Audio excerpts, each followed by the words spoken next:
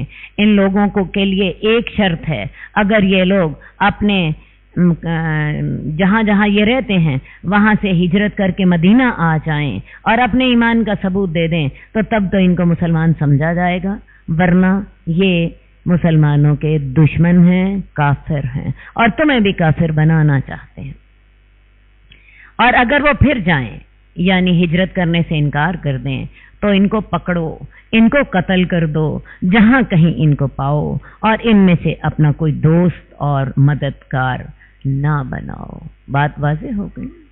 مگر وہ لوگ جو ایک ایسی قوم سے جا ملتے ہیں تمہارے اور ان کے درمیان امن کا معاہدہ ہو چکا ہے، یا وہ تمہارے پاس آئیں اور ان کے سینے تنگ ہوتے ہیں کہ وہ تم سے لڑائی کریں یا اپنی قوم سے لڑائی کریں، اور اگر اللہ چاہتا تو ان میں تم پر مسلط کر دیتا تو وہ تم سے ضرور لڑائی کرتے، اور اگر وہ تم سے علیحدہ رہیں، تم سے لڑائی نہ کریں، تمہیں صلح کا پیغام دیں، تو اللہ تعالیٰ نے ان پر تمہارے لیے کوئی دست درازی کی گنجائش نہیں چھوڑی۔ اب پہلی تو سیدھی بات اللہ تعالیٰ نے کہی کہ یہ جو منافقین اس دن میدان جنگ میں تمہارا ساتھ چھوڑ گئے تھے، یہ لوگ تمہارے ساتھی نہیں ہیں، یہ کافر ہیں اور تمہیں بھی کافر بنانا چاہتے ہیں۔ تم ان کو ہجرت کی پیشکش کرو، اگر یہ ہجرت نہ کریں تو پھر ان کو جہاں ملے انہیں قتل کر دو، اور جہاں پاؤ ان کو پکڑو، ان کو قتل کر دو، اور ان میں سے کسی کو دوست اور مددگار نہ بناؤ۔ ہاں، 2-3 ایکسیپشنل معاملے ہیں کہ کچھ ایسے لوگ جو کہ کسی ایسی قوم کے ساتھ مل جاتے ہیں جن کے ساتھ تمہارا امن کا معاہدہ ہے، وہ اس کے حلیف بن جاتے ہیں۔ اب چونکہ اس قوم کا بھی معاہدہ ہے، یہ اس کے ساتھی بن گئے، ان کو بھی اسی معاہدے کا فائدہ ہو جائے گا۔ یا کچھ ایسے منافق ہوں جو کہ تمہارے پاس آئیں اور آ کر مسلمانوں سے یہ کہیں، رسول اللہ صلی اللہ علیہ وسلم سے یہ کہیں کہ یا رسول اللہ، ہم اتنے کمزور ہیں، ہم اپنی قوم کے دباؤ کا مقابلہ نہیں کر سکتے، ہم اپنے قوم کے دباؤ کی وجہ سے آپ کے خلاف لڑنے تو آ گئے ہیں، لیکن ہم آپ سے لڑنا نہیں چاہتے۔ وہ کفار کے لشکر میں ہوں لیکن رسول اللہ صلی اللہ علیہ وسلم سے وہ کہیں کہ یا رسول اللہ، ہم کمزور ہیں، ہم اپنے قبیلے کی دباؤ میں آ کر ہم میدان جنگ میں تو آ گئے ہیں، لیکن ہم آپ پر ہتھیار نہیں اٹھائیں گے، ہم آپ کے معاملے سے علیحدہ رہیں گے، ہم آپ کے ساتھ جنگ نہیں کریں گے۔ اور وہ واقعی تم سے علیحدہ رہیں، تم سے لڑائی بھی نہ کریں، تمہیں صلح کا پیغام دیں، تو پھر ایسے لوگ حالانکہ وہ کفار کے لشکر میں ہوں، ان کے اوپر تم حملہ نہیں کرو گے، ان کے ساتھ زیادتی نہیں کرو گے۔ اس کے علاوہ آپ ایسے لوگوں کو بھی پائیں گے جو چاہتے ہیں کہ تم سے امن میں رہیں اور اپنی قوم سے بھی امن میں رہیں، جب کبھی انہیں فتنے کا موقع ملتا ہے تو اس میں کود پڑتے ہیں۔ اگر ایسے منافق تمہارے میدان جنگ میں تم سے علیحدہ نہ رہیں، تمہیں صلح کا پیغام نہ دیں، اپنے ہاتھوں کو تمہارے خلاف نہ روکیں، تو ان کو پکڑ لو، ان کو قتل کر دو جہاں کہیں ان کو پاؤ۔ اور ایسے ہی لوگ ہم نے تمہارے لیے ان کے خلاف واضح دلیل رکھی ہے۔ اب ایک دوسرے منافق ہیں، وہ بھی آ کر تم سے کہتے ہیں کہ یا رسول اللہ، ہم اپنی قوم سے بھی نہیں لڑنا چاہتے، ہم آپ سے بھی نہیں لڑنا چاہتے۔ یہ تو تھا ان کا زبان کا معاملہ، لیکن عملاً ان کا معاملہ یہ ہے کہ وہ جب جنگ ہوتی ہے تو مسلمانوں کے اوپر اپنے حملہ بھی کرتے ہیں، انہیں صلح کا پیغام بھی نہیں دیتے، اور مسلمانوں کے کفار کا پورا ساتھ دیتے ہیں۔ تو پھر ان کی زبان کا اعتبار نہ کرو، ان کے ہاتھوں کو دیکھو۔ پہلے والے منافق جو تھے وہ زبان سے صلح کا پیغام دے رہے تھے اور اپنے آپ کو مسلمانوں پر حملہ کرنے سے روک رہے تھے اور مسلمانوں کے خلاف ہتھیار نہیں اٹھا رہے تھے، ٹھیک ہے؟ ان کو تو اللہ کے رسول اللہ نے حکم دے دیا کہ ان پر تم ان کے بارے میں تم زیادتی نہ کرو. لیکن دوسرے منافق زبان سے صلح کا پیغام دیتے ہیں، عملاً وہ تمہارے ساتھ لڑائی کرتے ہیں، تمہیں نقصان پہنچاتے ہیں. تو پھر ان کی زبان کو نہ دیکھو، ان کے ہاتھوں کو دیکھو. ان کو جہاں پکڑو جنگ میں قتل کر دو. اور ایسے لوگوں کے ساتھ تم ہر قدم ایسے لوگوں کے خلاف اٹھا سکتے ہو. کسی مومن کے لیے یہ جائز نہیں کہ وہ کسی مومن کو قتل کرے. ہاں غلطی سے ہو جائے تو علیحدہ بات ہے، اور جو کسی مومن کو غلطی سے قتل کرے تو ایک مومن گردن کو آزاد کرے اور خون بہا اس کے وارثوں کے حوالے کر دے. ہاں اگر وہ معاف کر دیں. اب یہ ہے چونکہ پیچھے منافقوں کے قتل کا حکم دیا جا رہا تھا تو ساتھ ہی یہ تنبیہ کر دی گئی کہ ایسا نہ ہو کہ کسی مسلمان کو قتل کر ڈالو. ہاں غلطی سے قتل ہو جائے تو علیحدہ بات ہے. اگر کوئی کسی مسلمان سے کوئی غلطی سے قتل ہو جائے تو اس کا کفارہ یہ ہوگا کہ مقتول کے وارثوں کو خون بہا دیا جائے اور ایک غلام آزاد کیا جائے. مقتول کے وارثوں کو خون بہا دیا جائے گا کہ ان کا بندہ فوت ہو گیا، اور اللہ سے توبہ کرنے کے لیے ایک غلام آزاد کیا جائے گا. یہ دونوں کام ایٹ اے ٹائم کیے جائیں گے. ہاں اگر مقتول کے وارث معاف کر دیں تو علیحدہ بات ہے. اب جو قتل خطا کا خون بہا ہے وہ 100 اونٹ ہیں یا 200 گائیاں ہیں یا 1000 بکریاں ہیں یا ان کے برابر قیمت ہے. 1000 بکریوں کی قیمت آج کل کے دور میں بڑی تھوڑی لگائی جائے تو تب بھی 1 کروڑ روپے بنتی ہے. 10,000 کی ایک بکری کو اگر لگایا جائے تو 1000 بکریوں کی قیمت 1 کروڑ روپیہ بنتی ہے. یہ قتل خطا کا خون بہا ہے اور اس کے ساتھ ایک غلام بھی آزاد کرنا ہے. اور اگر وہ ایسی قوم سے ہو جو تمہارا دشمن ہے لیکن وہ مقتول مومن ہو تو پھر اس کی صرف ایک غلام آزاد کر، ایک مومن غلام کو آزاد کر دیں اور پھر خون بہا نہ دیں، کیونکہ دشمن کو جب آپ خون بہا دیں گے وہ تمہارا دشمن ہوگا. اس خون بہا کو، اسی 1 کروڑ روپے کو تمہارے خلاف جنگ میں استعمال کرے گا. اور اگر وہ ایسی قوم سے ہے تمہارے اور ان کے درمیان امن کا معاہدہ ہے تو دیت اس مقتول کے گھر والوں کے حوالے کر دینی ہے اور ایک مومن گردن کو آزاد کرنا ہے. دوسری صورت یہ ہے کہ مقتول جو ہے خود تو مومن ہے لیکن اس کا قبیلہ جو ہے وہ کافر ہے، تو ایسی صورت میں خون بہا نہیں دینا. لیکن ایک اور صورت ہے، قبیلہ کافر تو ہے لیکن اس کافر قبیلے کے ساتھ تمہارا امن کا معاہدہ ہے، تمہاری اور اس کی جنگ نہیں ہو رہی، تو پھر اس کو خون بہا دینا ہے اس معاہدہ امن کی وجہ سے. اور جو شخص ایک مومن گردن کو نہ پائے، اللہ کو علم تھا غلامی ختم ہو جائے گی، اسی لیے بارہا قرآن مجید میں آتا ہے جو کوئی غلام نہ پائے تو وہ 2 مہینے کے لگاتار روزے رکھے. یہ اللہ کی طرف سے توبہ کرنے کا طریقہ ہے اور اللہ تعالیٰ تو جاننے والا اور حکمت والا ہے. دوبارہ سن لیجئے، قتل خطا کا کفارہ 2 طرح سے ہوگا. ایک اللہ سے معافی، اور اللہ سے معافی کے لیے ایک غلام آزاد کرنا ہے. اور اگر ایک غلام نہیں ملتا تو 2 مہینوں کے لگاتار روزے. لگاتار روزوں سے مراد ہوتی ہے ایک بھی چھوٹ گیا تو پھر 1 سے شروع کرنا ہوگا. 30واں روزہ چھوٹ گیا پھر 1 سے شروع کرنا ہے، لگاتار مسلسل چھوڑے بغیر. اور یہ تو ہے اللہ سے توبہ کا طریقہ. اور دوسرا اس میں جو مقتول ہے اس کے وارثوں کو خون بہا بھی دینا ہوگا، الا یہ کہ مقتول کے جو وارث ہیں وہ کافر ہوں، پھر خون بہا نہیں دینا.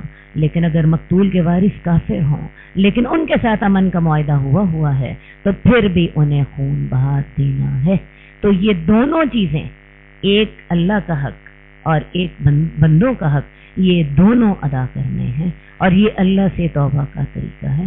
اب ہمارے پاکستان میں آپ دیکھیں چھوٹی چھوٹی باتوں پہ قتل ہو جاتے ہیں، اور یہ قتل خطا نہیں ہوتے. قتل خطا وہ قتل ہوتا ہے انسان کا ارادہ نہیں تھا قتل کرنے کا، قتل ہو گیا. مثال کے طور پہ ایکسیڈنٹ ہو گیا، مثال کے طور پہ جی گڑھا کھدا ہوا ہے اس میں ایک آدمی گرا اور مر گیا، یہ قتل عمد نہیں ہے۔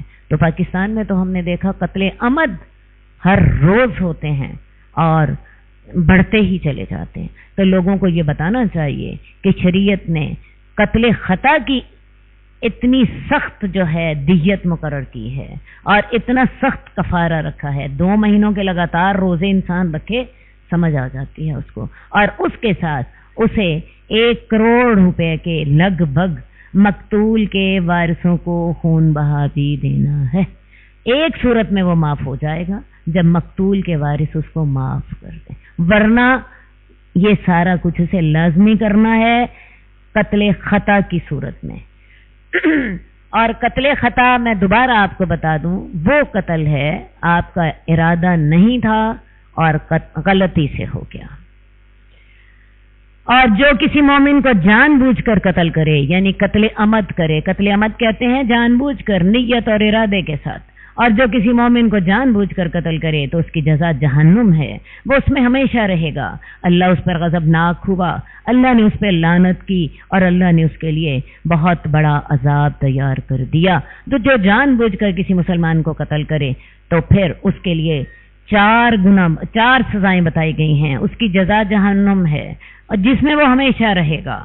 اللہ اس پہ غضبناک ہے، اللہ نے اس پہ لعنت کی ہے اور اس کے لیے بہت بڑا عذاب تیار کر رکھا ہے، اور یہی وہ 4 سزائیں ہیں جو کفار کے لیے ہیں۔ اسی لیے عبداللہ بن عباس کا فتویٰ یہ تھا کہ کوئی اگر کسی مسلمان کو جان بوجھ کر قتل کر دیتا ہے تو اس کی معافی نہیں ہے، کیونکہ یہ اتنی سخت سزائیں جو تھیں یہ یہاں پہ ذکر ہو گئیں، جو کہ کفار کے لیے بے عین ہی انہی الفاظ یہ الفاظ کفار کے لیے استعمال کیے گئے ہیں کہ وہ جہنم میں ہمیشہ رہے گا، اللہ اس پہ غضبناک ہے، اللہ کی اس پہ لعنت ہے اور اللہ تعالیٰ نے اس کے لیے بہت بڑا عذاب تیار کر رکھا ہے۔ اے لوگو ایمان والو، جب تم زمین میں سفر کر رہے ہو تو تحقیق کر لیا کرو، اور اس شخص کو جو تمہاری طرف جو تمہیں السلام علیکم کہے اسے یہ نہ کہا کرو کہ تم مومن نہیں ہے، تم دنیا کا مال چاہتے ہو تو اللہ کے پاس بہت سی غنیمتیں ہیں۔ حضرت عبداللہ بن عباس کہتے ہیں ایک شخص تھوڑی سی بکریاں لیے ہوئے مسلمانوں کو ملا، السلام علیکم کہا، جو کہ اس وقت مسلمانوں کے لیے کوڈ ورڈ تھا۔ جو شخص السلام علیکم کہہ دیتا اس کا مطلب ہوتا تھا کہ یہ مسلمان ہے۔ مسلمانوں نے اسے جھوٹا سمجھ کر مار ڈالا، اس کی بکریاں لے لی۔ اس وقت اللہ تعالیٰ نے یہ آیت نازل فرمائی کہ تھوڑی سے دنیا کے فائدے کے لیے کسی ایسے شخص کو جو تمہیں السلام علیکم کہے اس کو جھوٹا نہ سمجھو، اس کو قتل نہ کرو، اس کی تحقیق کر لو۔ تحقیق کے بعد اگر وہ کافر نکلا تو بعد میں بھی اسے قتل کیا جا سکتا ہے، لیکن اگر تم نے ایک مسلمان کو اگر قتل کر دیا تو اس کی تلافی کیسے ہوگی؟ اوپر آپ نے ابھی دیکھا جس نے کسی مسلمان کو جان بوجھ کر قتل کر دیا تو اس کی سزا جہنم ہے، وہ اس میں ہمیشہ رہے گا، اللہ اس پہ غضبناک ہے، اللہ نے اس پہ لعنت کی ہے اور اس کے لیے بہت بڑا عذاب تیار کر رکھا ہے۔ تو اے لوگو، جب تم زمین میں سفر کرو تو تحقیق کر لیا کرو، اور ایسے شخص کو جو تمہیں سلام کرے اسے یہ نہ کہا کرو کہ تم مومن نہیں ہے، تم دنیا کا مال چاہتے ہو تو اللہ کے پاس تو بہت سی غنیمتیں ہیں۔ یاد رکھو تم مسلمان بھی اس سے قبل اسی طرح کمزور تھے تو اللہ تعالیٰ نے تم پر احسان کیا، تو تم تحقیق کر لیا کرو۔ یقیناً اللہ تعالیٰ جو تم عمل کر رہے ہو ان سے خبردار ہے۔ جو لوگ بغیر کسی معذوری کے بیٹھ رہے ہیں اور جہاد میں شامل نہ ہوں، اور جو لوگ اپنی جانوں اور اپنے مالوں سے اللہ کی راہ میں جہاد کرتے ہیں، یہ دونوں برابر نہیں ہو سکتے۔ کیا خیال ہے ہو سکتا ہے ایک شخص اپنے جان اور مال کے ساتھ اللہ کے راستے میں جا رہا ہے اور ایک شخص بغیر کسی عذر کے، عذر سے مراد بیمار ہے، معذور ہے، یا اس کے پاس سواری نہیں ہے، وہ اپنے گھر میں بیٹھا ہوا ہے، یہ دونوں اجر میں کبھی بھی برابر نہیں ہو سکتے۔ اللہ تعالیٰ نے مجاہدین کو جو اپنے مالوں اور جانوں کے ساتھ جہاد کرتے ہیں بیٹھ رہنے والوں کے مقابلے میں بہت زیادہ درجہ دے رکھا ہے، اور اللہ تعالیٰ نے ہر ایک سے بھلائی کا وعدہ کیا، اور اللہ تعالیٰ نے مجاہدین کو بیٹھ رہنے والوں پر بہت بڑے اجر کے ساتھ فضیلت دے رکھی ہے۔ اللہ کے ہاں ان کے درجے ہیں، بخشش ہے اور رحمت ہے، اور اللہ تعالیٰ تو بخشنے والا اور مہربان ہے۔ یقیناً وہ لوگ جن کو فرشتے فوت کرتے ہیں وہ اپنی جانوں پہ ظلم کر رہے ہوتے ہیں۔ فرشتے ان سے پوچھتے ہیں تم کس حال میں تھے؟ تو یہ وہ لوگ ہیں جو کہ ایسے علاقوں میں رہ رہے ہوتے ہیں جہاں وہ اسلام کی تعلیمات پر عمل نہیں کر سکتے، تو اس فرشتے ان کی موت کے وقت ان سے پوچھتے ہیں تم کن حالات میں تھے؟ وہ کہتے ہیں ہم زمین میں کمزور تھے، اسی لیے ہم اسلام کے احکامات پر عمل نہ کر سکتے تھے۔ فرشتے ان کو جواب دیتے ہیں کیا اللہ کی زمین وسیع نہ تھی تم اس میں ہجرت کر جاتے؟ تم کیوں بیٹھے رہے یہاں؟ تم ایسی جگہ چلے جاتے جہاں تم اللہ کے احکامات پر آزادی سے عمل کر لیتے۔ ایسے لوگوں کا ٹھکانہ جہنم ہے۔ الفاظ بڑے ہی غور کرنے والے ہیں۔ ایسے لوگوں کا ٹھکانہ جہنم ہے اور وہ برا ٹھکانہ ہے۔ ان کا ٹھکانہ جہنم کیوں ہے؟ انہوں نے کیوں ہمت نہ کی؟ وہاں سے کیوں نہ ہجرت کر کے چلے گئے اور ایسے علاقے میں کیوں نہ نقل مکانی کر لی جہاں وہ اللہ کے احکامات پر ٹھیک طرح سے عمل کر لیتے؟ مگر کمزور مردوں میں سے، عورتوں اور بچوں میں سے جو کوئی ہیلا نہیں پاتے، بے بس ہیں اور انہیں راستہ بھی نہیں، وہ راستے کی ہدایت بھی نہیں پاتے، تو ایسے لوگ شاید اللہ انہیں معاف کر دے، اور اللہ تعالیٰ تو معاف کرنے والا اور بخشنے والا ہے۔ اب جو لوگ ایسی سرزمین پہ رہ رہے ہوں جہاں اللہ کے احکامات کی پر عمل نہ ہو سکتا ہو، تو فرشتے ان کو پوچھیں گے تم کس حال میں تھے، اور ساتھ ہی اللہ تعالیٰ نے ان کے لیے یہ وعید سنا دی کہ ایسے لوگوں کا ٹھکانہ جہنم ہے اور وہ برا ٹھکانہ ہے۔ اور اس انجام سے کون بچ سکتا ہے؟ مردوں میں سے کمزور، مثلا بوڑھے مرد، بیمار آدمی، معذور، یا بچے یا عورتیں جو کہ ایسے وہاں سے نکلنے کی جرت نہیں کرتے، ورنہ ایک صحت مند آدمی کو ایسی جگہ چھوڑ کے ہجرت کر کے آ جانا چاہیے۔ اب ایسے لوگوں کے لیے جہنم کی وعید سنائی گئی ہے، اور مجھے اس وقت اپنے وہ مسلمان بھائی یاد آتے ہیں جو کہ بذات خود سفر کر کے اس دنیا کی لالچ میں جا گناہوں کی سرزمین پہ جا بستے ہیں۔ میری مراد کن لوگوں سے ہے آپ سمجھ گئے ہوں گے۔ امریکہ چلے گئے، کینیڈا کی امیگریشن لے لی، یورپ چلے گئے تاکہ وہاں سے ڈالر کمائے جا سکے۔ وہاں سود، جوا، بے حیائی، گناہ ہر وقت وہاں کے ماحول میں آسان ہوتے ہیں۔ تو جو لوگ ایسی حالتوں میں موجود ہوتے ہیں ان کے لیے تو اللہ تعالیٰ نے یہ دوزخ کی وعید سنائی ہے، اور جو لوگ خود اہتمام کر کے وہاں جائیں ان کے لیے تو میرا خیال ہے سزا پھر اس سے بھی زیادہ سخت ہونی چاہیے۔ لیکن طرفہ تماشا یہ ہے کہ آج اس بات کو کوئی گناہ ہی نہیں سمجھتا۔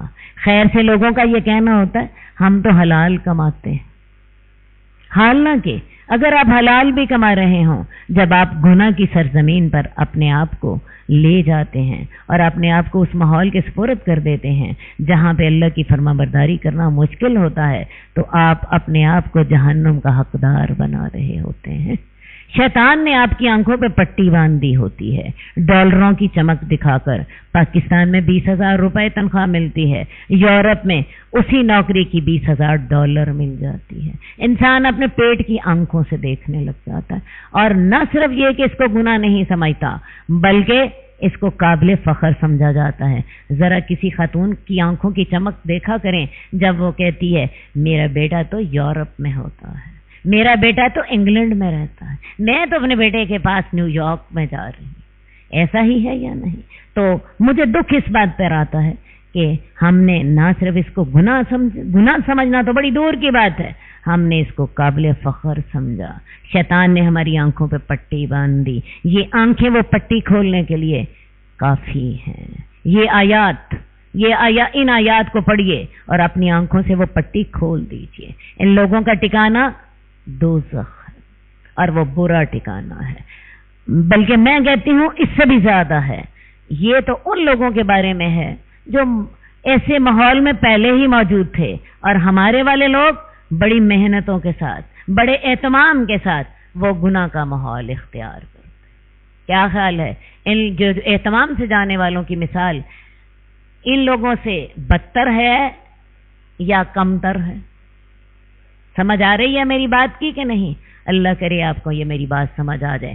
آج ایسی بات کرنے والا بھی کوئی نہیں ہے، لوگوں کو ڈر آتا ہے لوگ مجھے کیا کہیں گے، لوگ مجھے ملامت کریں گے، لیکن قرآن مجھے جو کہہ رہا ہے میں نے آپ کے سامنے وہی رکھ دیا۔ دوبارہ میں آیات کا ترجمہ ہی آپ کے سامنے رکھوں گی۔ یقیناً وہ لوگ جن کو فرشتے فوت کرتے ہیں وہ اپنی جانوں پہ ظلم کر رہے ہوتے ہیں۔ فرشتے کہتے ہیں تم کس حال میں تھے؟ وہ کہتے ہیں ہم زمین میں کمزور تھے اس لیے اللہ کے احکامات کی پابندی نہ کر سکتے تھے۔ فرشتے کہتے ہیں اللہ کی زمین وسیع نہ تھی، تم ہجرت کر جاتے۔ تو ایسے لوگوں کا ٹھکانہ جہنم ہے اور وہ برا ٹھکانہ ہے، ان کا یہ عذر قابل معافی نہیں ہے۔ مگر کمزور مردوں میں سے، عورتوں اور بچوں میں سے جو کوئی ہیلہ نہیں پاتے اور نہ ہی راستے کی ہدایت پاتے ہیں، تو ایسے لوگوں کو تو شاید اللہ معاف کر دے، اور اللہ تعالیٰ تو بخشنے والا اور مہربان ہے۔ کیسے لوگوں کو؟ ان کمزور مردوں کو یا بچوں یا عورتوں کو۔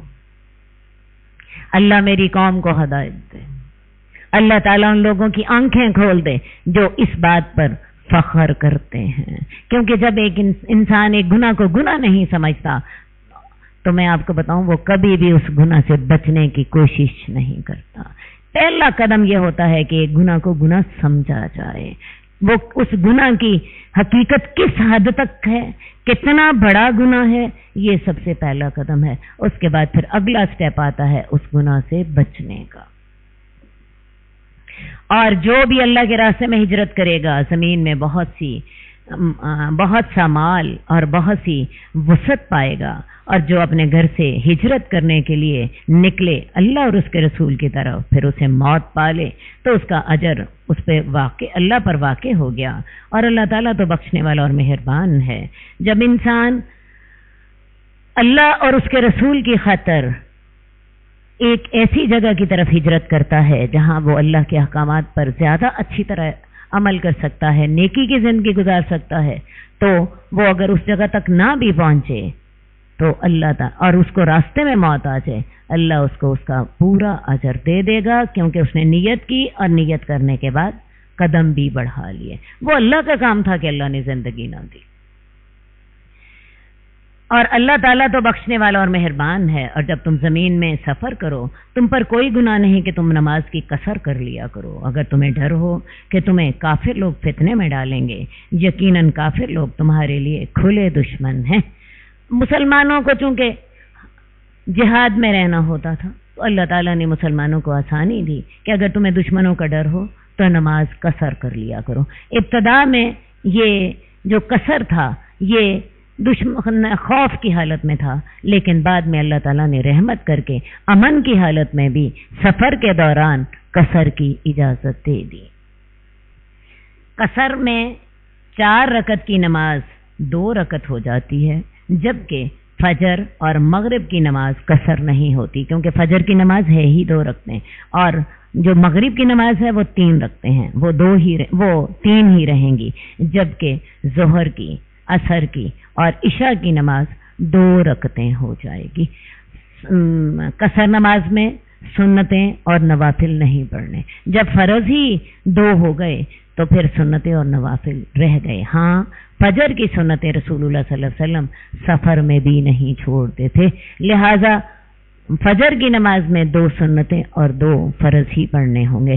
اس کے علاوہ نماز قصر میں شریعت نے ہمیں ایک اور اجازت بھی دے دی، آپ چاہیں تو 2 نمازوں کو اکٹھا بھی کر سکتے ہیں۔ مثال کے طور پہ مغرب اور عشاء کی نماز کو اور ظہر اور عصر کی نماز کو آپ چاہیں تو ظہر کے وقت میں ظہر اور عصر کو اکٹھا کر لیں، اور چاہیں تو عشاء کے وقت میں مغرب اور عشاء کو اکٹھا کر لیں، جیسے حج میں کیا جاتا ہے۔ حج بھی تو ایک سفر ہے، رسول اللہ صلی اللہ علیہ وسلم نے اپنے سفر حج میں ظہر کے وقت ظہر اور عصر کی نماز اکٹھی کی، اور مزدلفہ میں عشاء کے وقت میں مغرب اور عشاء کی نماز اکٹھی کی۔ تو یہ 2 سہولتیں ہیں، ایک ہے قصر کی، دوسری ہے نماز کو جمع کرنے کی، اور یہ آپ جمع تقدیم بھی کر سکتے ہیں اور جمع تاخیر بھی کر سکتے ہیں۔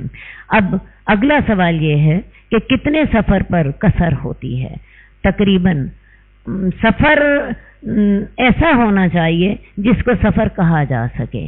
آج کل علماء نے اس کی جو مسافت ہے تقریباً 48 میل رکھی ہے. لاہور سے گجرانوالے تک کا جو سفر ہے وہ سفر کہا جا سکتا ہے. اس کے علاوہ 15 دن تک اگر کسی شخص نے قیام کا ارادہ کیا ہو تو نماز قصر پڑھی جا سکتی ہے. 15 دنوں سے زیادہ کا ارادہ ہو تو پھر انسان کو نماز پوری پڑھنی چاہیے. ویسے حدیث میں سے ہمیں یہ حدیث بھی ملتی ہے کہ رسول اللہ صلی اللہ علیہ وسلم نے مکے میں 19 دن قیام کیا اور قصر ہی نماز پڑھی. اور جب آپ ان کے اندر ہوں آپ ان کے لیے نماز قائم کیجئے. ایک جماعت ان میں سے آپ کے ساتھ کھڑی ہو جائے اور وہ اپنا اسلحہ پکڑے رہیں. جب وہ سجدہ کریں تو وہ تیرے پیچھے ہو جائیں اور دوسری جماعت آ جائے جنہوں نے نماز نہیں پڑھی تو وہ تیرے ساتھ نماز پڑھیں اور وہ اپنا دفاع کا سامان اور اپنے ہتھیار بھی آپ ساتھ رکھیں. اب یہاں پہ تفصیلی طور پر نماز خوف کا طریقہ بتایا جا رہا ہے. عین میدان جنگ میں یہ نماز باجماعت پڑھی جائے گی. فوج کے 2 حصے کر دیے جائیں گے. ایک حصہ رسول اللہ صلی اللہ علیہ وسلم کے ساتھ نماز پڑھے گا. 1 رکعت وہ رسول اللہ صلی اللہ علیہ وسلم کے ساتھ پڑھیں گے اور اس کے بعد وہ گروپ دشمن کے سامنے جا کے کھڑا ہو جائے گا اور وہ گروپ جو پہلے دشمن کے سامنے کھڑا تھا وہ رسول اللہ صلی اللہ علیہ وسلم کے پیچھے آ جائے گا. اب یہ گروپ جو ہے یہ 1 رکعت رسول اللہ صلی اللہ علیہ وسلم کے ساتھ پڑھے گا. اللہ کے رسول سلام پھیر دیں گے. دونوں گروپس نے 1 رکعت اللہ کے رسول کے ساتھ پڑھی ہے. باقی 1 رکعت یہ اپنی اپنی جگہ پر خود پڑھیں گے. اس کے علاوہ نماز قصر کی ایک صورت اور یہ ہے کہ امام 4 رکعتیں پڑھ لے اور مقتدی جو ہیں 2 رکعتیں امام کے ساتھ پڑھ کے سلام پھیر کے چلے جائیں اور 2 رکعتیں دوسرا گروپ آ کر پڑھ لے. تو حالات کے مطابق کوئی بھی صورت اختیار کی جا سکتی ہے. اور اس نماز کے دوران جو نماز پڑھنے والے ہیں یعنی فوجی انہیں اپنا اسلحہ بھی پہنے ہونا چاہیے اور اپنا دفاع کا سامان بھی ان کے پاس ہونا چاہیے تاکہ دشمن اگر نماز پڑھتے ہوئے اچانک حملہ کر دے تو وہ نماز توڑیں اور توڑ کے دشمن کے حملے کا جواب بھی دیں اور ان پر مزید حملہ بھی کر سکیں. وہ لوگ جنہوں نے کفر کیا وہ چاہتے ہیں کہ کاش کہ تم اپنے اسلحے سے غافل ہو جاؤ اور اپنے سامان سے تو وہ تم پر یکبارگی حملہ کرتے ہیں, نماز کے اندر تم پر ٹوٹ پڑیں. لیکن اسلام ایک پریکٹیکل دین ہے. اگر دشمن نماز کے اندر ٹوٹ پڑے گا تو پھر اس وقت نماز چھوڑ دینی ہے اور دشمن کے حملے کا جواب دے دینا ہے. اسی لیے دفاع کا سامان بھی پہنے ہونا چاہیے نماز کے دوران اور حملہ کرنے کا سامان, حملہ کرنے کے ہتھیار بھی نمازی کو پہنے ہونے چاہیے. اور تم پر کوئی گناہ نہیں اگر تمہیں بیماری کی وجہ سے یا بارش کی وجہ سے ہتھیار پہننے میں کوئی تکلیف ہو کہ تم اپنا اسلحہ رکھ دو, لیکن اپنا بچاؤ کا سامان پھر بھی تم نے پہنے رکھنا ہے.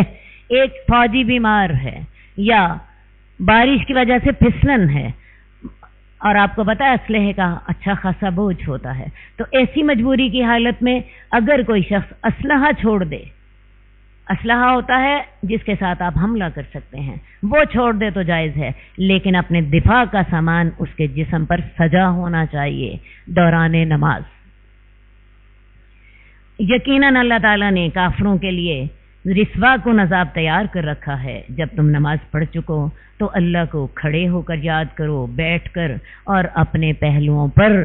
اب فرض کیا ایک فوجی نے 1 رکعت ادا کر لی اپنے امام کے ساتھ, اب وہ باقی نماز ادا کرنے کا اس کو اگر تو وقت مل گیا تو وہ 1 رکعت ادا کر لے, ورنہ کھڑا ہے وہاں ادا کر لے, لیٹا ہے ویسے ادا کر لے, بیٹھا ہے ویسے ادا کر لے. تو باقی جنگ کے دوران اللہ کو بہت زیادہ یاد کرنا چاہیے, کیونکہ آپ اللہ کو جب یاد کرتے ہیں تو اللہ کی مدد کے حقدار ہو جاتے ہیں. آپ جب تم نماز پوری کر چکو تو اللہ کو کھڑے ہو کر یاد کرو, بیٹھ کر یاد کرو, اپنے پہلوؤں پر لیٹ کر یاد کرو.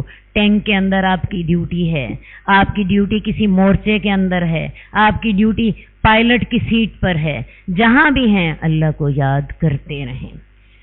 جب تم امن میں آ جاؤ تو نماز قائم کرو، یقیناً نماز مسلمانوں پر وقت پر فرض ہے۔ اب یہ جو وقت پر نماز کے فرض ہونے کا حکم سنایا جا رہا ہے، عین میدان جنگ میں سنایا جا رہا ہے۔ ذرا سوچئے تو صحیح، ہم نماز کو کتنے آرام سے ضائع کر دیتے ہیں، گپے مار رہے ہوتے ہیں، باتیں کر رہے ہوتے ہیں، ٹی وی دیکھ رہے ہوتے ہیں، چھوٹے موٹے کاموں میں مصروف ہوتے ہیں اور نماز لیٹ کر دیتے ہیں۔ رسول اللہ صلی اللہ علیہ وسلم فرماتے ہیں کہ جب سورج زرد ہو جاتا ہے، یہ عصر کی نماز کی بات ہو رہی ہے، جب سورج زرد پیلا پڑ جاتا ہے تو یہ منافق کی نماز کا وقت ہو جاتا ہے۔ اس وقت وہ اٹھتا ہے اور 4 ٹھونگے مار لیتا ہے۔ ٹھیک، تو عین میدان جنگ میں ہمیں حکم دیا جا رہا ہے کہ مسلمانوں پر نماز وقت پر فرض۔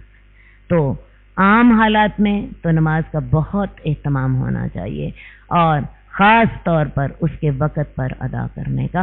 ایک آپ اس بات کو طے کر لیں، خواہ شادی ہو، خواہ غمی ہو، زندگی ہے، موت ہے، بیماری ہے، حادثہ ہو گیا، جو مرضی ہو گیا ہے، مہمان آ رہے ہیں جی آپ کے گھر میں، بہت بڑی دعوت آپ کر رہی ہیں، نماز سب سے پہلے ہوگی۔ شادی ہے، سب سے پہلے نماز کا وقت طے کر لیجئے، اس کے بعد شادی کا وقت رکھ لیجئے۔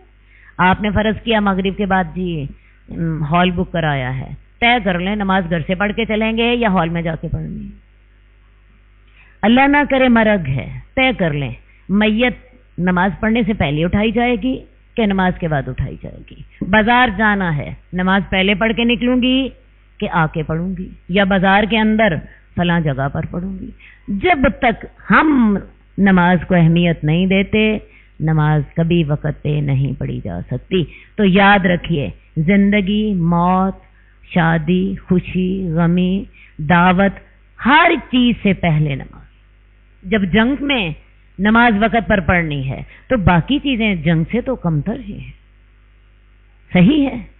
تو یہ اپنے آپ کی اپنی تربیت آپ نے خود ہی کرنی ہے۔ رسول اللہ صلی اللہ علیہ وسلم سے پوچھا گیا تھا کہ یا رسول اللہ کون سا عمل افضل ہے؟ آپ نے فرمایا تھا الصلاۃ لوقتہا، نماز اپنے وقت پر۔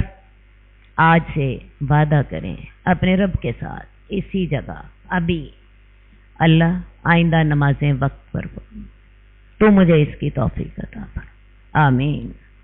مخالف قوم کے تعاقب میں کمزوری نہ دکھاؤ۔ اگر تمہیں تکلیف پہنچی ہے تو ان کو بھی تکلیف پہنچی ہے جیسا کہ تمہیں تکلیف پہنچی تھی، اور تم اللہ سے ثواب کی امید رکھتے ہو جس ثواب کی وہ امید نہیں رکھتے، اور اللہ تعالیٰ تو جاننے والا اور حکمت والا ہے۔ ہم نے اے نبی تیری طرف کتاب کو حق کے ساتھ اتارا ہے تاکہ آپ لوگوں کے درمیان فیصلہ کریں جو آپ کو اللہ تعالیٰ دکھا دے، اور آپ خیانت کرنے والوں کے لیے حمایت کرنے والے نہ بنیں۔ اگلے 2 رکوع ایک واقعے کے سلسلے میں نازل ہوئے۔ قبیلہ بنی ظفر میں سے کسی شخص نے چوری کی اور اس چوری کو ایک یہودی کے سر تھوپ دیا۔ آٹے کی چوری کی اور ایک زرہ تھی۔ اب ہوا کیا کہ آٹے اسی رات کو جب وہ آٹے کی بوری جو تھی چوری کی، تو اسی آٹے کی بوری کو ایک یہودی کے گھر امانت رکھوا دیا۔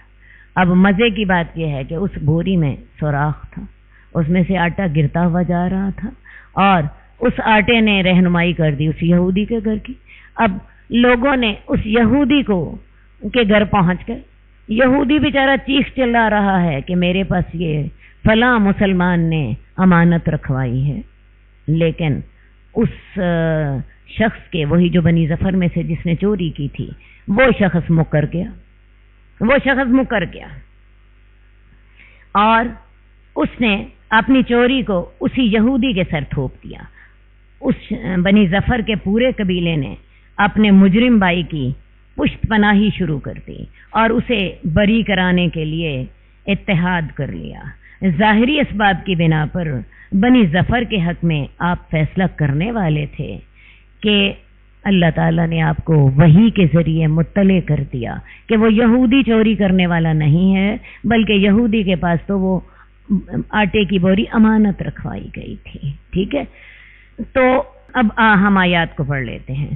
ہم نے آپ کی طرف یہ کتاب حق کے ساتھ اتاری ہے تاکہ آپ لوگوں کے درمیان فیصلہ کریں جو اللہ تعالیٰ آپ کو دکھائے اور آپ خیانت کرنے والوں کی حمایت نہ کریں اور اللہ تعالیٰ سے استغفار کریں. یقیناً اللہ تعالیٰ بخشنے والا اور مہربان ہے.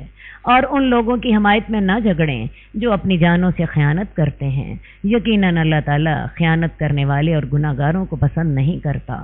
وہ لوگوں سے تو چھپ لیتے ہیں لیکن وہ اللہ سے چھپ نہیں سکتے، حالانکہ اللہ ان کے ساتھ ہوتا ہے جب وہ راتوں کو مشورے کر رہے ہوتے ہیں، ایسے مشورے کر رہے ہوتے ہیں جو اللہ پسند نہیں کرتا، اور اللہ تعالیٰ ان کے اعمال کو گھیرے ہوئے ہے. کیا تم وہی لوگ ہو کہ تم ان کی حمایت میں دنیا کی زندگی میں لڑتے ہو؟ تو ان کی طرف سے قیامت والے دن کون جھگڑا کرے گا یا ان کا کون وکیل ہوگا؟ یہ بنی ظفر کے خاندان سے کہا جا رہا ہے جو اپنے اس چور شخص کی حمایت میں اکٹھے ہو گئے تھے. عام طور پر لوگوں کا طریقہ یہی ہوتا ہے کہ اپنے عزیز کی برائی انہیں نظر نہیں آ رہی ہوتی، تو انہیں کہا جا رہا ہے کہ تم اس کی حمایت میں دنیا کی زندگی میں تو جھگڑتے ہو، یہ بتاؤ قیامت والے دن اس کا وکیل کون ہوگا؟ اور جو بھی برا عمل کرے یا اپنی جان پر ظلم کرے پھر وہ اللہ تعالیٰ سے استغفار کر لے، وہ اللہ تعالیٰ کو بخشنے والا اور مہربان پائے گا. اب اس شخص کو ترغیب دی گئی اللہ کی طرف سے کہ اگر تم سے گناہ ہو گیا ہے تو تمہیں اللہ سے توبہ کر لینی چاہیے، بجائے اس کے کہ تم اپنے گناہ کا وبال اس یہودی کے سر پر تھوپ دو اور یہودی کے سر پر تھوپنے کے بعد اڑ جاؤ اس بات پر کہ یہ اصل گناہ یہودی کا ہی تھا اور ایک بے گناہ کو تم پھنسا دو. اور جو کوئی گناہ کرے گا تو بے شک وہ اس کا وبال اس کی اپنی جان پر ہی ہوگا، اور اللہ تعالیٰ تو جاننے والا اور حکمت والا ہے. اور جو کوئی گناہ کرے یا خطا کرے تو اس کا الزام کسی بری بے گناہ کے ذمے تھوپ دے تو اس نے واضح بہتان لگایا اور بہت بڑا گناہ اپنے سر پہ لاد لیا. اور اگر اللہ تعالیٰ کا آپ پر فضل نہ ہوتا اور آپ اللہ کی رحمت نہ ہوتی تو ایک جماعت نے ارادہ کر لیا تھا کہ وہ تجھے گمراہ کریں. یہ کون سی جماعت تھی؟ وہی بنی ظفر کا قبیلہ جو تھا جو اپنے مجرم شخص کی پشت پناہی کے لیے میدان میں آ چکا تھا. تو اس گروہ نے ارادہ کر لیا تھا کہ وہ تجھے گمراہ کریں، اور وہ تو اپنے آپ ہی کو گمراہ کرتے ہیں اور وہ تیرا کچھ بھی نہ بگاڑ سکیں گے. اور اللہ تعالیٰ نے آپ پر کتاب اور حکمت نازل کی ہے اور آپ کو وہ کچھ سکھایا ہے جو کہ آپ نہیں جانتے تھے، اور اللہ کا فضل تو آپ پر بہت بڑا ہے. ان کے مشوروں میں، ان کی سرگوشیوں میں خیر نہیں ہوتی. ہاں، جو نیکی صدقے کا حکم دے یا نیکی کا حکم دے یا لوگوں کے درمیان صلح کرانے کا حکم دے. منافق لوگ خفیہ مشورے عموماً فساد اور خرابی ہی کے کرتے ہیں. اچھی باتیں تو چھپائی نہیں جاتی. آپ کو پتہ ہے خفیہ مشورے ہمیشہ بری باتوں کے ہی ہوتے ہیں، لہٰذا سرگوشیوں میں کوئی خیر نہیں ہوتی. ہاں، اگر کوئی نیک بات کے لیے سرگوشی کرے تو علیحدہ بات ہے، اور جو کوئی اس طرح سرگوشی کرے اپنے رب کی رضا چاہنے کے لیے تو ہم اسے بہت بڑا اجر عطا فرمائیں گے. اور جو شخص رسول کی مخالفت کرے حالانکہ اس کے لیے ہدایت کا راستہ واضح ہو چکا تھا اور مومنوں کے علاوہ راستے کی پیروی کرے تو ہم اسے ادھر ہی پھیر دیں گے جس طرف وہ خود پھر گیا. اب اس منافق کو، یہ جو بنی ظفر کا شخص تھا، اس پر اپنی برائی تو واضح تھی، چوری اس نے خود کی تھی اور اس کا الزام ایک یہودی پہ لگا دیا، اور پھر سرتوڑ کوشش کی اس نے بھی اور اس کے قبیلے نے کہ اپنے حق میں فیصلہ لے لے. رسول اللہ صلی اللہ علیہ وسلم ظاہری اسباب کی بنا پر فیصلہ کرنے لگے تھے، لیکن اللہ تعالیٰ نے وحی کے ذریعے بتا دیا. تو اب یہ شخص بات کے واضح ہونے کے بعد بھی کیا ہوا؟ اس نے رسول اللہ صلی اللہ علیہ وسلم کی مخالفت کی. اب اس کا طریقہ یہ تھا کہ یہ شخص اپنے گناہ کی معافی چاہتا، اللہ سے استغفار کرتا، اللہ تعالیٰ اس کو معاف کر دیتے. لیکن ہوا کیا کہ یہ شخص جو تھا اس کے بعد بھی جبکہ یہ سارا معاملہ واضح ہو گیا، اکڑ گیا رسول اللہ صلی اللہ علیہ وسلم کی مخالفت کی اور مخالفت کر کے مکہ چلا گیا. وہاں مکے کے سرداروں کے ساتھ ملی بھگت کی اور رسول اللہ صلی اللہ علیہ وسلم کی مخالفت میں ان سے ایکا کر لیا. تو یہ شخص اپنے آپ کو مسلمان کہتا تھا، لیکن اب اس کی اس حرکت نے بتا دیا کہ وہ مسلمان نہیں تھا بلکہ منافق تھا، اور پھر اس شخص کو دوبارہ ایمان کی توفیق نہ ہوئی، وہ وہیں پھر گیا جہاں اس نے پھرنا تھا۔ وہ کہاں پھرا تھا؟ کفر کی طرف، اور کفر کے ساتھی ہی اس نے اپنی حمایت کے لیے ڈھونڈ لیے تھے۔ تو اللہ تعالیٰ نے ایک اصول بنا دیا کہ جو شخص رسول کی مخالفت کرے، حالانکہ اس پر سیدھا راستہ واضح ہو چکا ہو، اور مسلمانوں کے علاوہ راستے کی پیروی کرے، بجائے اس کے کہ مدینے میں رہتا، اپنے گناہ کی معافی چاہتا اور مسلمانوں کے ساتھ زندگی گزارتا، مکے چلا گیا اور مکے جا کے مسلمانوں کے دشمنوں کے ساتھ اس نے اپنا میل جول بڑھا لیا اور وہیں رہنے لگ پڑا، تو ہم اسے وہیں پھیر دیتے ہیں جہاں وہ خود پھر جاتا ہے۔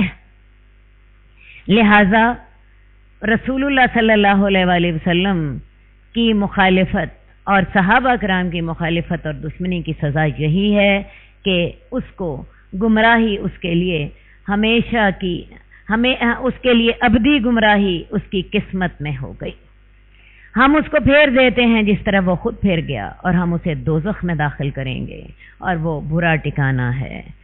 تو اس پورے واقعے سے آپ کو ایک سبق مل رہا، اور وہ سبق یہ ہے کہ اگر انسان اپنے گناہ کا اعتراف کر لے اور گناہ کا اعتراف کرنے کے بعد اللہ سے استغفار کر لے، اللہ ہدایت عطا فرما دیتے ہیں۔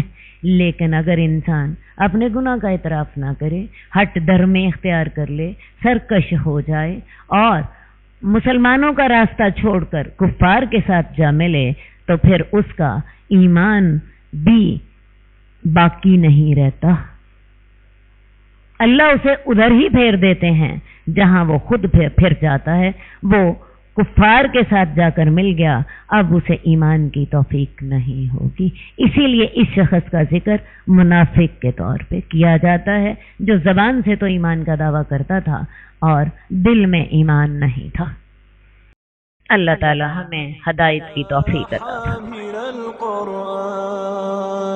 قد خصك الرحمن بالفضل والتيجان والروح